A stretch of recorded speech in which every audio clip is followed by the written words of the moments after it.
राक्षस छोटी राजकुमारी को लेकर अपनी गुफा में आ जाता है। राजकुमारी, मैं आपके योग्य तो नहीं हूँ, लेकिन फिर भी आप मुझसे शादी करने के लिए तैयार हो गई।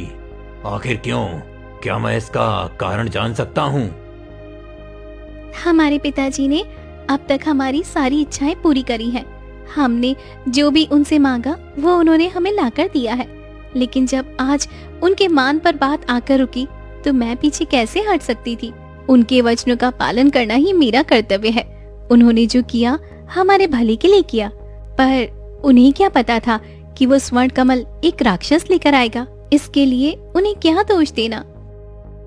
राजकुमारी, आपकी बातें सुनकर मुझे बड़ा दुख हुआ कि आपने सिर्फ अपने पिता के वचनों को पूरा करने के लिए मुझसे शादी की।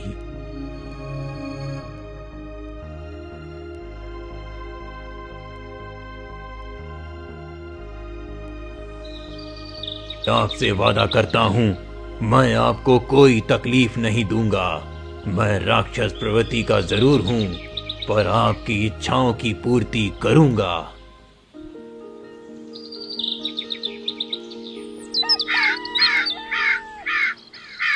समय धीरे धीरे व्यतीत होता रहा और 4-5 महीने बीत जाते हैं। एक दिन राजकुमारी उस राक्षस से कहती है, बहुत समय हो गया है पिताजी से मिले। अगर आपकी आज्ञा हो तो मैं अपने पिताजी से मिलाऊं।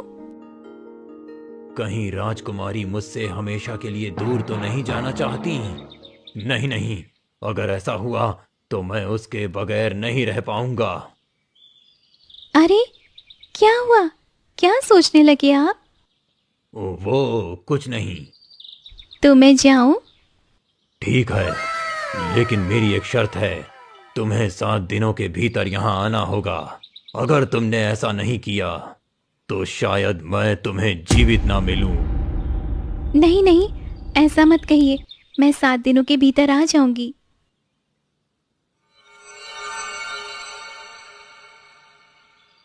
ये लो, इस अंगूठी को जब तक तुम अपनी उंगली में पहनोगी तब तुम अपने पिताजी के पास पहुंच जाओगी, और जब तुम इस अंगूठी को अपनी उंगली से उतारोगी तो तुम वापस यहीं पहुंच जाओगी। राजकुमारी अंगूठी पहन लेती है, जिससे वो अपने पिताजी के पास पहुंच जाती है।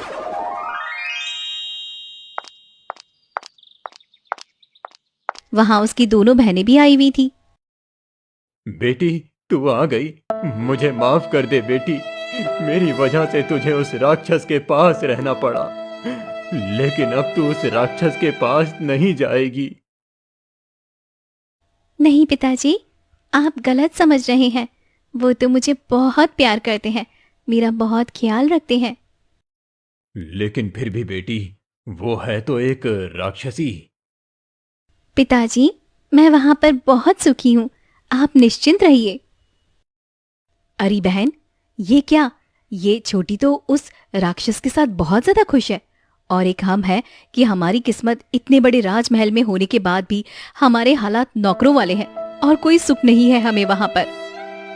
हाँ दीदी, आप सही कह रही हैं। हमारी शादी इतने बड़े महल में होने का क्या फायदा?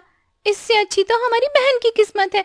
वो राक्षस के साथ कितनी खुश है, देखो ना।